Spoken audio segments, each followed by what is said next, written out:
¿Qué tal, amigos televidentes? Buenas noches, un martes más a las 8:45. Doña Silvia Jerez y un servidor le vamos a presentar dos temas que hemos seleccionado para ustedes. El primero se refiere a las tarjetas de crédito, ley así denominada que aprobó el Congreso y que tiene su doble lectura, según uno se ponga en una posición u otra, y vamos a intentar sacarle filo al cuchillo, a ver qué aspectos son más llamativos para unos o para otros. Y tenemos dos invitados, María Teresa González, que es economista. María Teresa, buenas noches. Y Roberto Fuentes, director de la Gremial de Emisores de Tarjeta de Crédito. Antes de empezar el tema, hay una aclaración puntual que doña Silvia Jerez quería hacer respecto al programa del martes pasado. Muchísimas gracias, Pedro. Muy buenas noches a todos. En el programa pasado estuvimos comentando sobre Gustavo Alejos y su relación con la farmacéutica J.I. Cohen. Recibimos una nota de su propietario, Irving Cohen, quien nos dice que el señor Alejos no es socio ni accionista de esta entidad y, según nuestra información, únicamente fungió como ejecutiva durante varios años. Así que ahí la aclaración para que quede todo en orden, Pedro. Muy bien. Y vámonos pues, al tema aclaración que nos trae, hecha. Yo creo que nos tenemos que ir al tema de la tarjeta de crédito. Tal vez sería interesante, como decía Pedro, comenzar a hablar de esta ley que tiene dos lecturas. Hay quienes las aplauden, hay quienes están en contra. Sin embargo, la población habla de la regulación de los intereses anuales en las tarjetas de crédito, que hemos visto a una población sumamente afectada muchas veces por los altos intereses. Si quiere, comenzamos con usted, señor Fuentes. Cuéntenos un poquito sobre esta ley y cómo nos afectará a los guatemaltecos. Sí, actualmente el mercado de tarjetas de crédito tiene intereses que van desde un 15% hasta un 50%. No, a veces se dice que todas las tarjetas son caras, pero eso no es cierto. También es importante mencionar que todas las tarjetas tienen asociado programas y beneficios. Hay tarjetas que tienen descuento en gasolineras, en supermercados, hay tarjetas que ofrecen puntos, hay tarjetas que ofrecen millas. Por lo tanto, la tasa que paga el usuario no necesariamente la paga, sino tiene otros beneficios que es importante mencionar. Nosotros siempre hemos solicitado una certeza en el proceso de la administración de la tasa de interés, la cual en el proyecto que inició la Superintendencia de Bancos se pactaba que habían dos temas. Uno era que se podía tener una tasa de interés fija durante toda la tenencia de la tarjeta, y en el otro que iba a ser variable asociado a un índice. Actualmente en el Congreso se aprobó una tasa máxima o una tasa tope, la cual, según entiendo, porque no tenemos en definitiva la ley, anda por el 31%. Eso efectivamente, al ser precio tope, va a reducir la oferta de instituciones que presten a ese precio. Entonces vemos inicialmente con esta autorización una reducción de la oferta, dado que a ese precio habrán bancos que no están interesados. Que no quiera. María Teresa, sí.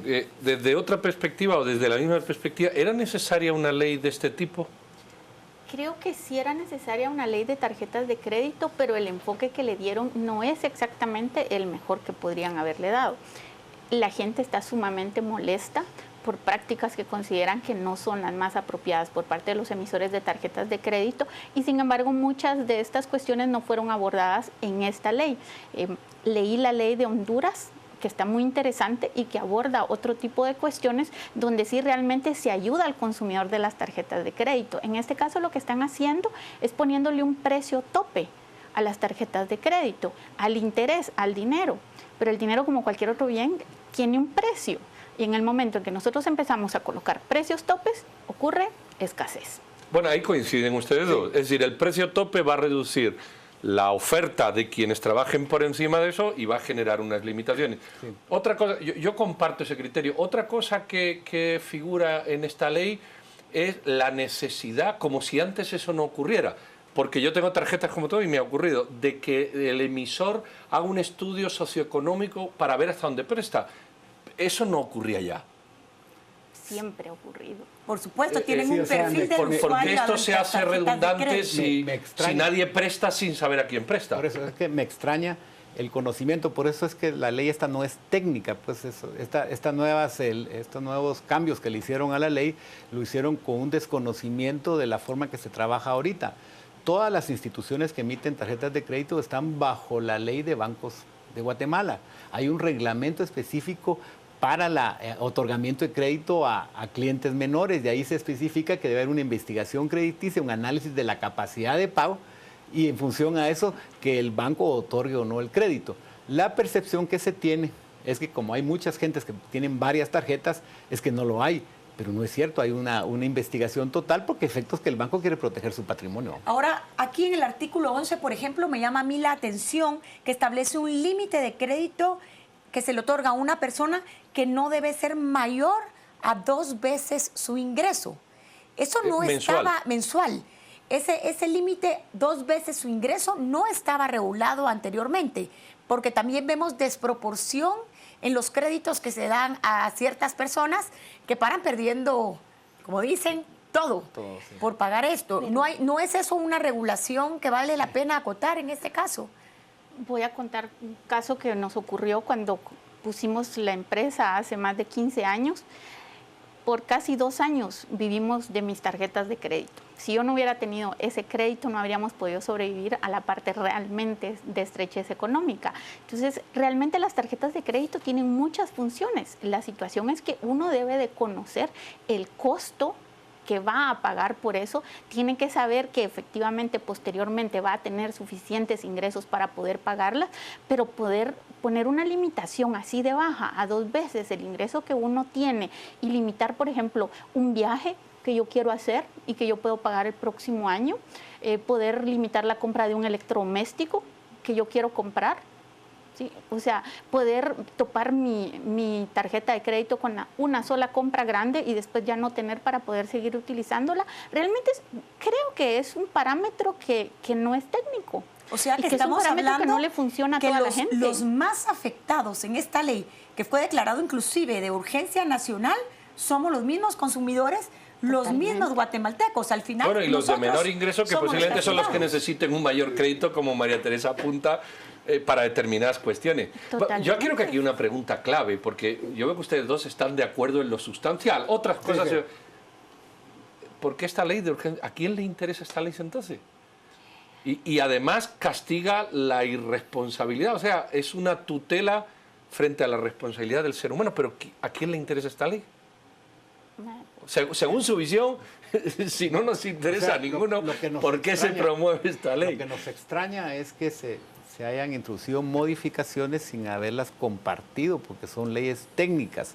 Regresando a eso de los 2 salarios, la pregunta es cómo van a hacer las emisoras de tarjeta con las personas que tienen comercio individual, pues no son asalariadas. Pues. Aquí me llama la atención, claro, volviendo a lo que Pedro comentabas, Pedro, por ejemplo, los que se pronunciaran a favor de que se aprobara, que fueron los que encabezaron esta ponencia, fue Amílcar Pop, que es una de los diputados que presuntamente aboga por los pobres, por la sociedad civil, y Carlos Barreda, que también va un poco en esa línea. Entonces, ¿por qué estas personas que tienen una tendencia, por así decirla, izquierda o social, están ahora castigando al pueblo de Guatemala? Hagamos un análisis sobre esto, que me llama muchísimo la atención, los diputados que son quienes están apoyando esta ley. Yo creo que la intención es de que al bajar los precios a través de precios topes, va a haber oferta. Y entonces se va a tener más usuarios.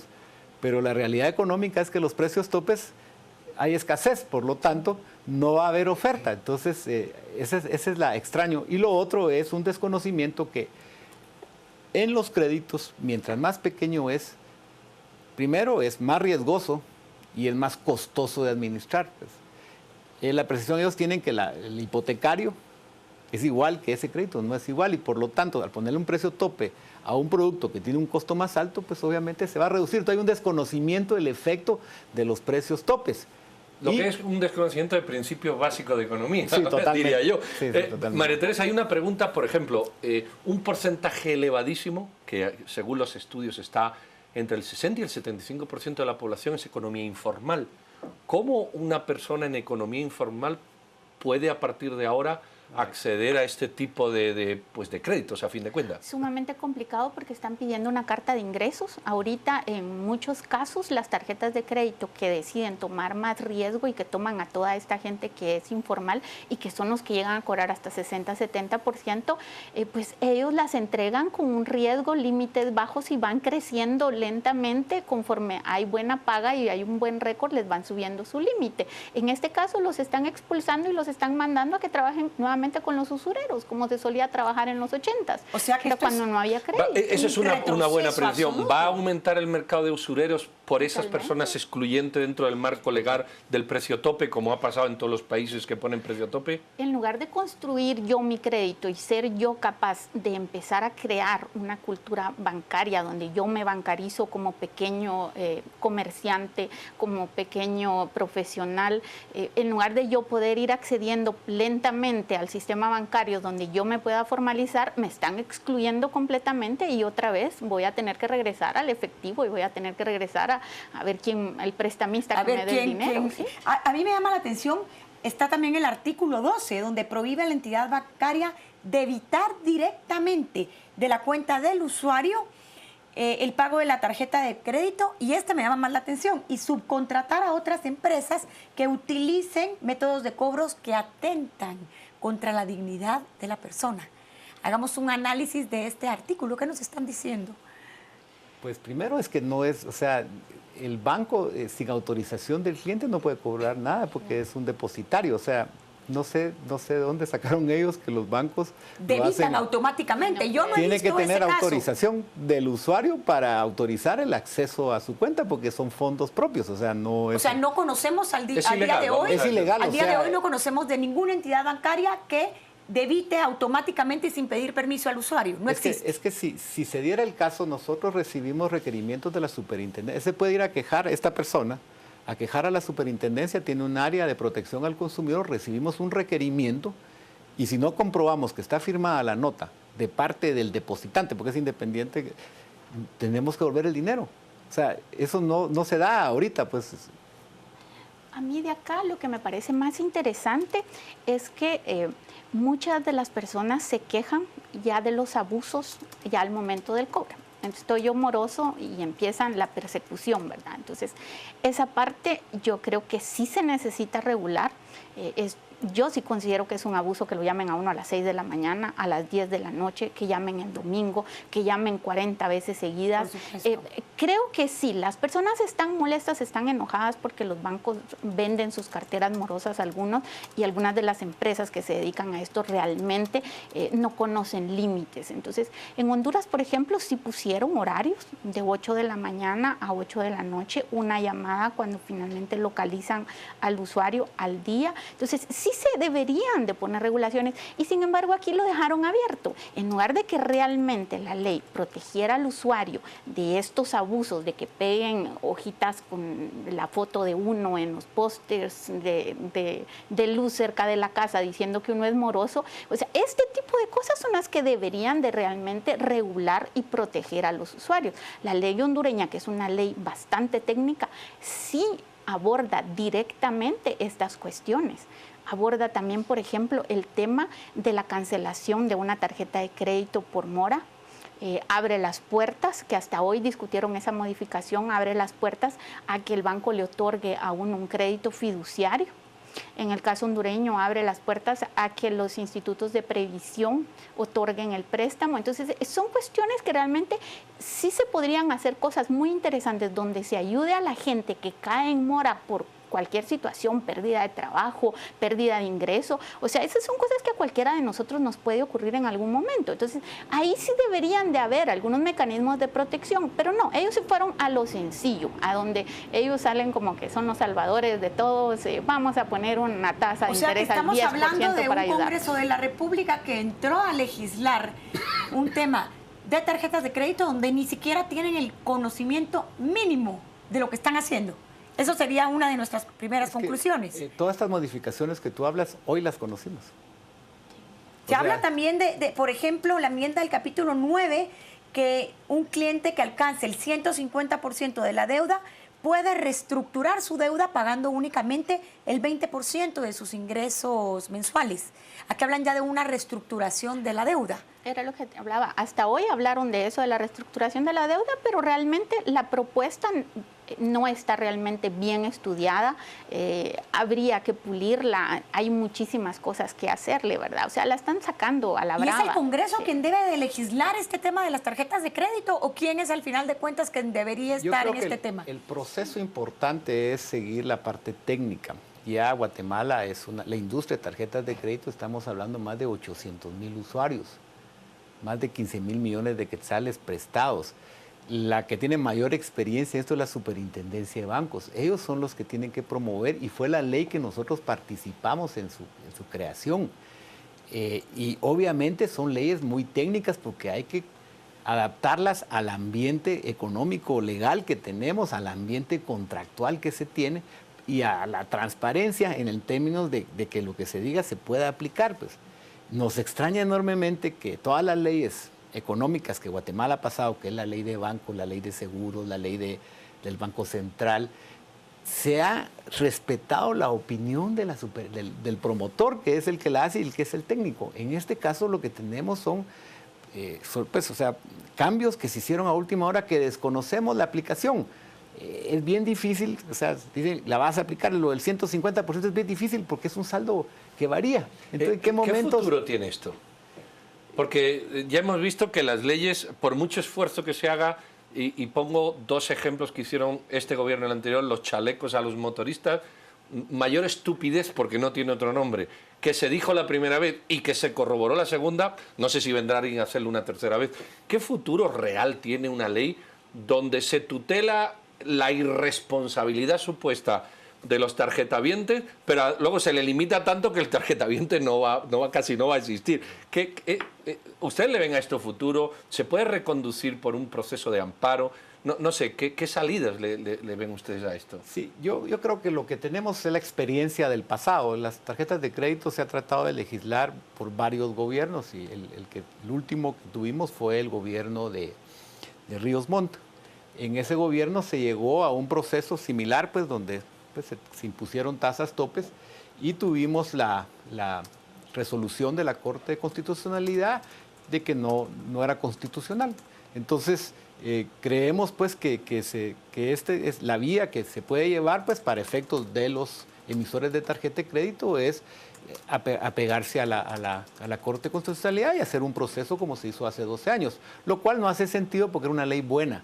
Realmente la ley que se trabajó con la Superintendencia de Banco era técnica, protegiendo al consumidor, haciendo claridad de esto del tema de la deuda, el tema de los intereses, aclarando el cobro, dando la oportunidad al refinanciamiento. O sea, se hizo un trabajo de verdad de fondo para proteger al consumidor y obviamente gente sin experiencia mete artículos que realmente no son aplicables. A mí me llama la atención en este debate, en las redes sociales tenemos un amplísimo debate, pero la mayoría de quienes nos están viendo dicen, por ejemplo, que hay que regular la tasa de interés, cobran por membresía, eso no puede seguir así, hay que regularlas, el banco nunca quiere perder, no hay ningún estudio porque Credomatic está regalándolas, te llaman hoy y mañana ya tienes tu tarjeta, y en general la gente se muestra muy molesta y lo que quieren es regulaciones en la tasa de interés.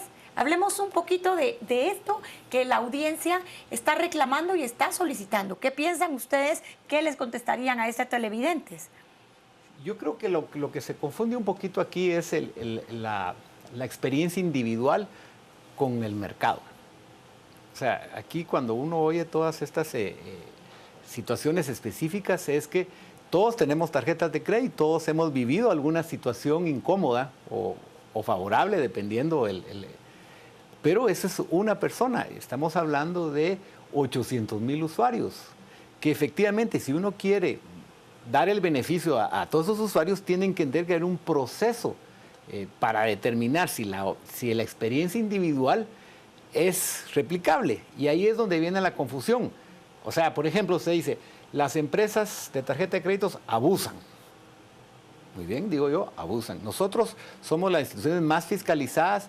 Todos los usuarios pueden ir a la Superintendencia de Banco, recibimos más de 350 reclamos al mes, todos son evacuados donde se le demuestra a la Superintendencia de Bancos qué fue el procedimiento que se le otorgó a la persona en su proceso de cobro, o sea, de cualquier inquietud que tenga la persona. Y la Superintendencia de Bancos se da por servir, o sea, abuso, ahí es donde depende el concepto de abuso. ¿Por qué la gente sigue insistiendo en que sí debitan? Yo sí creo que sí hay abuso en algunas cosas. Por ejemplo, lo de los débitos automáticos, cuando, por ejemplo, el banco decide que van a empezar a cobrar un seguro sobre algo, lo tiran y uno tiene que decir que no quiere ese servicio cuando le ponen a uno. Entonces, creo yo que debería de ser a la inversa. No, yo sí creo que ese tipo de cuestiones... y esos son los abusos que la gente generaliza. Por eso, pero es que la ley que nosotros trabajamos técnicamente era claro de que la persona pagaba solo los servicios prestados y aceptados. Aceptados afirmativamente, no renunciados negativamente. Así es. También, Pedro, Pero hay gente que sigue diciendo que los bancos sí cobran. Mucha gente dice, yo tengo aquí, sí es verdad que los bancos cobran o descuentan automáticamente. Contestemos a las personas que dicen que sí. Cuando ya se va a mora y cuando empieza el proceso judicial, sí te sacan todo el dinero del banco. Cuando ya estás en proceso judicial, sí ya cualquier cuenta de ahorros que tengas en el mismo banco, normalmente te van a congelar. Pero sin llegar al proceso judicial. Sí, sin llegar al proceso judicial, porque yo tengo un amigo que le está pasando eso exactamente, tuvo que salirse de ese banco y cambiarse de banco. Entonces sí hay cuestiones ahí. Sí, yo por eso son individuales, por eso es bien importante que toda la experiencia de tarjetas de crédito se asocia a individual. Y efectivamente están todos los medios para que esa persona, si han abusado de él, de su cuenta, él lo reclama a la Superintendencia de Bancos, y en la actual ley, en la actual realidad, se hace y le tiene que devolver el dinero al banco. O sea, bueno, pero digamos que esos términos se podrían haber precisado en la ley. Pero está en la ley que nosotros conciliamos. Lo que pasa es que la han cambiado. O sea, por lo menos ahorita no sabemos qué es lo que quedó porque hay un montón de... Es como un Germán Monster. Sí, ahorita quedó así, pero de verdad esos temas, por ejemplo, el silencio positivo que tú hablaste, pues nosotros comenzamos a oír quejas de parte de los usuarios que un asociado nuestro estaba usando esa técnica que se llama silencio positivo y lo convencimos que eso, nosotros teníamos años de o sea, no hacerlo por propia, sin ley. Correcto. No era correcto, por lo mismo que tú dices, pues. Sí. Y entonces, obviamente, este banco generó una gran ola de reclamos, porque venían prácticas de otros países, pues. Entonces, de verdad que estamos convencidos que vamos a proteger a los consumidores, pero con una ley que se base en ellos. Este negocio está basado en relaciones personales. Y ustedes ven en la industria general de Guatemala, las telefónicas, energía eléctrica y servicios bancarios son que la gente más reclama, porque son individuales. Ahora, yo quisiera, Pedro, que creo que es muy importante, en las redes sociales nos preguntan, pero ¿por qué no trajeron aquí a los diputados que están en esto para que ellos expliquen qué están haciendo? Bueno, les queremos contar que fueron invitados, sin embargo, no aceptaron estar en este programa. Es otra de las incógnitas que tenemos. ¿Por qué los diputados que están interponiendo estas leyes no están con nosotros? Porque al final podría ser lo que tú dices, no entiende, pero yo creo que el tema de fondo del análisis es quién es el mayor beneficiario en esta ley. ¿Quién es el que más se beneficia? Ninguno. ¿Quién gana? Ninguno.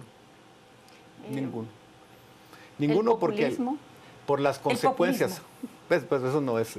¿Quién gana? No, eso no existe. Pues yo creo que perdemos todos a fin de cuentas. Sí, yo creo que la aplicación de una ley donde se quiere restringir la oferta, y un ejemplo claro es Venezuela, donde efectivamente el país tiene un gran control de precios. Ahora, usted va a comprar allá, no tiene nada. Está cautivo. Entonces, este concepto basado en que vamos a beneficiar a un sector reduciendo los precios sin tomar en cuenta los costos, pues la economía de oferta y demanda va a cualquier negocio. Yo ponía como ejemplo, porque si quieren quedar bien con Guatemala, ¿por qué no bajan el galón de gasolina a 10 quetzales? Que al final son impuestos la mayor parte de lo que ¿Por qué no lo bajan? Porque nadie va a vender a 10 quetzales. O sea que nos están dando gato por liebre para aquellos televidentes que creen que van a regular los intereses, que van a regular las cuotas, que se va a controlar esos abusos en las llamadas. Al final de cuentas, esto no va a ser factible. Nos están dando gato por liebre, nos están engañando nuevamente los señores del Congreso. Es una modificación de la ley. ¿Qué les parece a ustedes? Muchos televidentes emplean una frase que yo critico mucho y lo digo desde aquí. Es que hay mucha gente analfabeta que no sabe. Es que hay mucha gente ignorante que contrata tarjeta de crédito y no sabe. ¿Por qué persiste en la mente nacional que hay mucha gente es tonta, mucha gente es boba y hay que tutelarla desde una dirección? Creo que a la gente hay que darle herramientas para que tome buenas decisiones. En ese sentido, sí, las tarjetas de crédito no eran normalmente los más abiertos para entregar, por ejemplo, tasas efectivas.